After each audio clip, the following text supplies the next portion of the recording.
Episode 20. பார்வை ஒன்றே போதுமே மிஸ்டர் அண்ட் மிஸ் கதைக்களத்துக்கு போகலாமா? வாருங்கள். இருவருடைய ஸ்கூட்டரும் ஒன்றன் பின் ஒன்றாக ஒன்றன் மேல் ஒன்றாக சரிந்து கீழே விழ அதை பார்த்துவிட்ட அவன் கடைக்குள் போனவன் வெளியே வந்து தன் வண்டியை தூக்க அதை பார்த்துவிட்ட வர்ணிகாவும் வெளியே ஓடி வர அதற்குள் அவன் அவளுடைய வண்டியையும் நிமிர்த்தி வைக்க அதை பார்த்த அவள் கோவத்தில், வண்டிக்கு ஒழுங்கா ஸ்டாண்ட் போட்டு நிறுத்த மாட்டீங்க?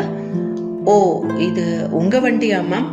சாரி மேம், நான் சரியாதான் போட்டேன், ஏனோ தெரியல, கொஞ்சம் தள்ளுறீங்களா என்று சொல்லிவிட்டு அவள் வண்டி அருகே போய் பார்க்க தன் வண்டிக்கு எதுவும் ஆகவில்லை என்றதும் மீண்டும் வண்டியை சரியாக நிறுத்த ஒன்றும் ஆகலங்க என்று அவன் சொல்ல அதற்கு வர்ணிகா, அத நான் சொல்லணும், நீங்க இல்ல என்று சொன்னவள் அங்கிருந்து நகர அவள் கோபத்தை பார்த்த அவன் தனக்குள் லேசாக முணுமுணுத்தான். சரியான சண்டைக்குழியா இருக்கும் போல இருக்கேன் என்று முணுமுணுக்க, என்ன சொன்னீங்க? நான் ஒன்னும் சொல்லலங்க, சாரி என்றான் மறுபடி. அவள் பதில் எதுவும் சொல்லாமல் தன் முகத்தை திருப்பிக் கொண்டு போனாள். அவள் கோபத்தையும் அழகையும் ரசித்தபடியே உள்ளுக்குள் புன்னகைத்தபடியே அவனும் உள்ளே சென்றான். ஒவ்வொரு ரேக்காக சென்று பார்த்தாள். அவனும் ஒவ்வொரு ரேக்காக சென்று பார்த்தபடியே அவளும் என்ன பார்க்கிறாள், எதை செலக்ட் செய்கிறாள் என்று நோட்டமிட்டான். இறுதியாக லவ் பேர்ட்ஸ் என்ற ஆங்கில நாவல் புக்கை எடுத்தாள் அவள்.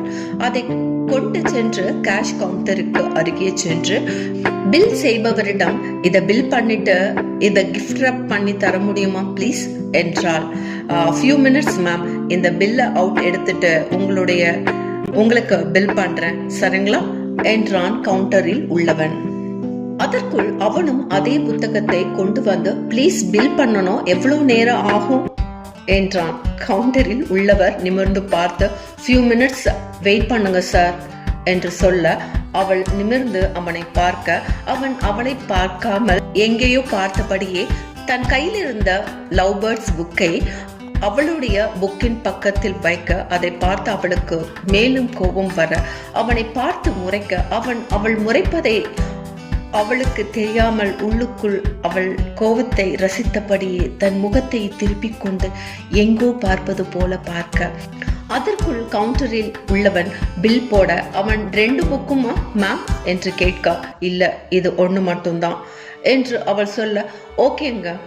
அதற்குள் அவன், இது என்னுடைய புக்கு சார். ஓ ஓகே ஓகே, உங்களுக்கு ரேப் பண்ணணுமா? Yes sir. அவள் தலையில் கை வைத்து என்ன செய்வது என்று தெரியாமல் கோபத்தை தனக்குள் கண்ட்ரோல் செய்தபடியே நேரத்தை பார்க்க அவனோ அவளை பார்க்க கவுண்டரில் உள்ள ஆள் அவள் புக்கை எடுத்து கிஃப்ட் ரப் செய்து பேக் செய்ய, வாவ், இந்த பேக்கிங் கவர் நல்லா இருக்கே, எனக்கும் சேம் கவர் சேம் கலர் போட்டுடுங்களேன் சார் என்று அவன் சொல்ல அதை காதில் வாங்கியவள் அவனை திருப்பி ஒரு முறை முறைத்து அவன் கண்ணத்தில் பளீர் என்று ஒரு அறை விடலாம் போல் இருந்தது. ஒட்டுமொத்த கோபத்தையும் தனக்குள் அடக்கிக் கொண்டு டக்கென்று தன் முகத்தை திருப்பிக் கொண்டு கவுண்டரில் பேக் செய்த ஆளிடம் பேச்சு கொடுக்க அவள் தன்னைத்தான் பார்த்து முறைக்கிறாள் என்று தெரிந்தும் அவன் அதை துளியும் சட்டை செய்யாது தன் முகத்தை திருப்பிக் கொண்டு கவுண்டரில் பேக் செய்து கொண்டிருக்கும் ஆளிடம் மெதுவாக பேச்சு கொடுத்தார். உங்க ஷாப்க்கு இப்பதான் ஃபர்ஸ்ட் டைமா வரேன், கிஃப்ட் கலெக்ஷன்ஸ் ரொம்பவே நல்லா இருக்கு என்று சொல்ல அவன் பேக் செய்தபடியே தேங்க்ஸ் சார் என்று சொல்ல மீண்டும் பதிலுக்கு, உங்க பேர் என்ன என்று அவன் கேட்க, செந்தில் சார் என்று சொல்ல, ஓ ஓகே. பதிலுக்கு அவனும், சார் உங்க நேம் தெரிஞ்சுக்கலாமா என்று கேட்க, ஏன் நேமா?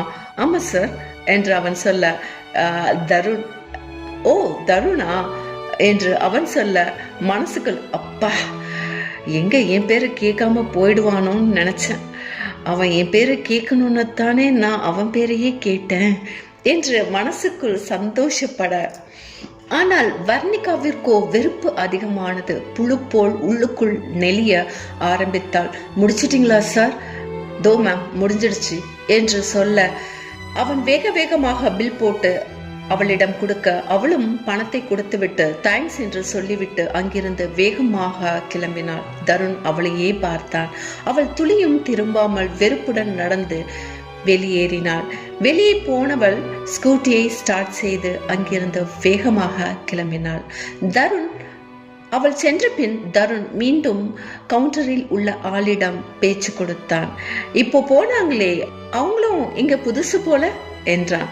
உடனே அவன், இல்ல சார், அவங்க ஓல்டு கஸ்டமர் தான், 3 monthsக்கு ஒரு தடவை ஏதாச்சும் வாங்க வருவாங்க, அவங்க வீடு இந்த ஏரியாக்குள்ளதான் எங்கோ இருக்கு போல இருக்கு.